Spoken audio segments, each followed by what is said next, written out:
Bueno, a continuación vamos a ver acerca de algo de energía interna, de repaso.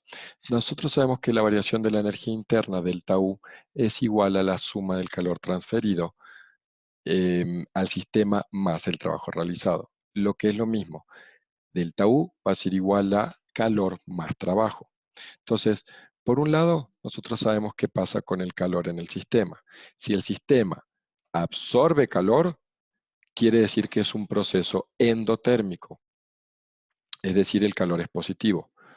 Y si el calor es negativo, hablamos de un proceso exotérmico, es decir, el sistema libera calor.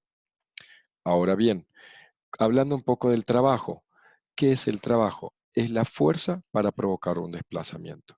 Todos sabemos que el trabajo es fuerza por distancia. Entonces, también, al igual que el calor, el trabajo no es una función de estado.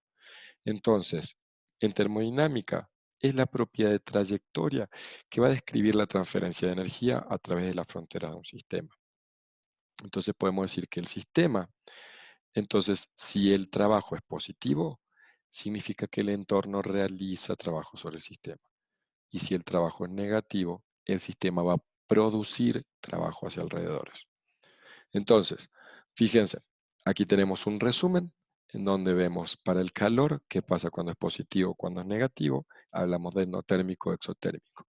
Y cuando el trabajo es positivo o negativo, vemos si el entorno es el que perdón, si el sistema es el que realiza trabajo o si se realiza, o el sistema, perdón, si el sistema realiza trabajo o se realiza trabajo sobre el sistema.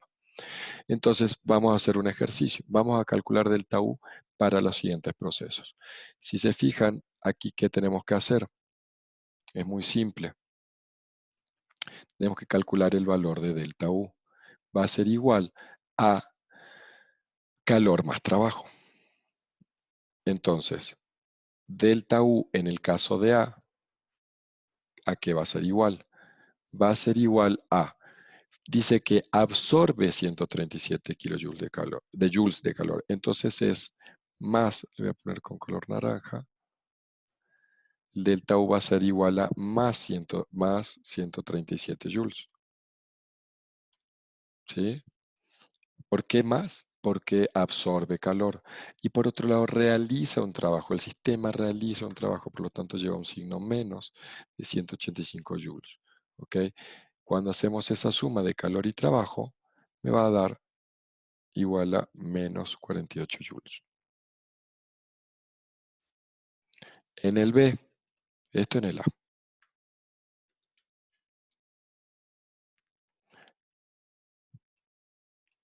En el B, ¿qué es lo que tenemos?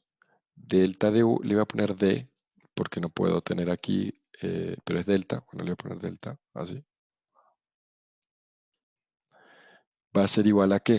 Un gas que realiza un trabajo, entonces va a ser menos, porque realiza trabajo, menos 850 joules. Y libera calor al entorno. Si libera calor, va a ser negativo también. Pero fíjense, uno dice 850 joules y el otro dice kilojoules. Vamos a pasarlo todo a joules. Entonces ahí podemos hacer la suma de ambos y me va a quedar con un valor negativo, menos 3350 joules. Ahora, por último, en el último caso es delta de U va a ser igual a, fíjense, dice, un sistema con el que sobre el que se realiza un trabajo, es decir, que va a tener signo positivo, y no hay un intercambio de calor, es decir, tengo 0 de intercambio de calor. Entonces va a ser igual a más 320 joules. Y eso es todo lo que hay que hacer aquí. Entonces voy a borrar y voy a continuar. Entonces, aquí podemos ver que en termodinámica el trabajo puede incluir trabajo mecánico, trabajo eléctrico o trabajo de superficie. Dentro del trabajo mecánico tenemos el trabajo de expansión, en donde tenemos la siguiente fórmula. Trabajo igual a menos P por delta V. Esa fórmula quizás no es tan conocida como fuerza por distancia, pero van a ver que es exactamente lo mismo. Nosotros sabemos que aquí tenemos un volumen, un delta de volumen, y estamos ejerciendo una presión. ¿Cómo entendemos eso? Presión, sabemos que es fuerza sobre área, ¿sí? Fuerza sobre área. Y volumen, sabemos que es área, o sea, es d al cubo, o sea, ¿sí? Entonces, aquí es muy fácil porque podemos cancelar esto y cancelamos esto y me va a quedar fuerza por distancia. Aquí me va a quedar una D. Entonces, trabajo igual a menos P por delta B va a ser igual a fuerza por distancia, es decir, igual al trabajo. Entonces, no vamos a hacer ejercicio de esto y fíjense que aquí hay dos condiciones. Partiendo de esta fórmula que hemos visto, que delta U igual a calor más trabajo, se pueden dar dos condiciones. Cuando volumen es constante o cuando la presión es constante, que es el caso más común. Nosotros sabemos que el delta U es igual a calor más trabajo y trabajo es menos P por delta B. Y sabemos que si es B igual a constante, si B es una constante, delta B va a ser cero. Por lo tanto, queda que el delta U va a ser el calor a volumen constante. Ahora bien, ¿qué pasa a presión constante? A presión constante delta U igual a calor a presión constante menos P por delta B. Fíjense que aquí nace un nuevo valor en donde el calor a presión constante va a ser la entalpía. Entonces, lo que quiero que nos quedemos más allá de todas estas ecuaciones es esto, que cuando tenemos a volumen constante el calor, que normalmente llamamos Q, ahora va a ser delta U. Y si hablamos de presión constante, ese calor, que ahora es a presión constante, va a ser el famoso delta H o la entalpía. Entonces, aquí por primera vez hablamos de la entalpía. ¿La entalpía qué es? La entalpía decimos que es la mayoría de las reacciones, nosotros sabemos que son a presión constante. Podemos entonces igualar el cambio de calor con el cambio de entalpía. ¿Qué es una entalpía de reacción? Va a ser la variación de la energía del proceso de transformación de productos a reactivos a presión constante.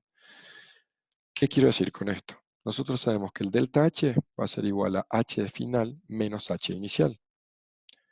Lo que es lo mismo, en una reacción química decimos que el delta H va a ser la H, la entalpía de productos, menos la entalpía de reactivos. Entonces, cuando la entalpía de productos es mayor que la entalpía de reactivos, decimos que se produce una reacción exotérmica en la que el sistema libera energía hacia el medio. Entonces, haciendo una gráfica, un perfil energético, los reactivos se encuentran más arriba que los productos. ¿Qué quiero decir con esto? Que se está liberando energía. Y entonces decimos que el delta H es menor que cero o negativo.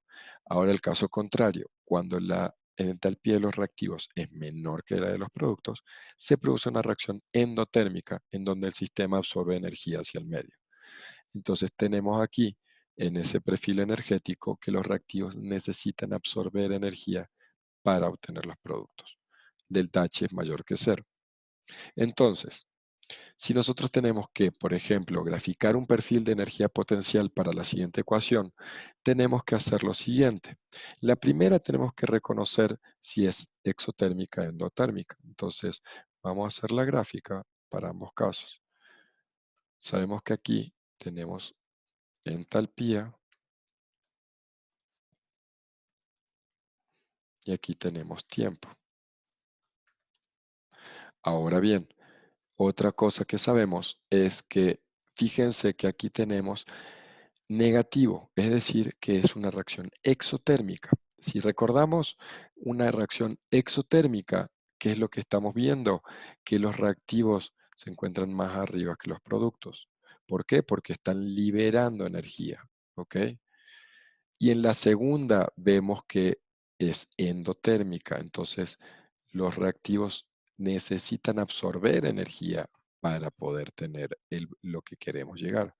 Entonces, aquí no está todavía completo. Hay que escribir, por ejemplo, aquí los reactivos hidrógeno 2 gaseoso más un medio de oxígeno gaseoso son los reactivos. Y los productos van a ser agua líquida.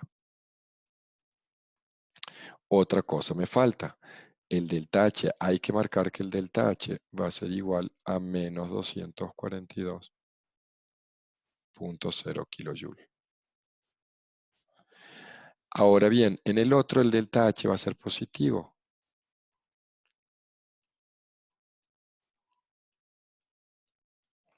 Y qué otra cosa, tenemos que, aquí tenemos, los reactivos van a ser dióxido de azufre gaseoso más cloro 2 gaseoso. Y los productos el producto, uno solo va a ser SO2, cloro 2 líquido. Así es como se hace un perfil energético. ¿Ok?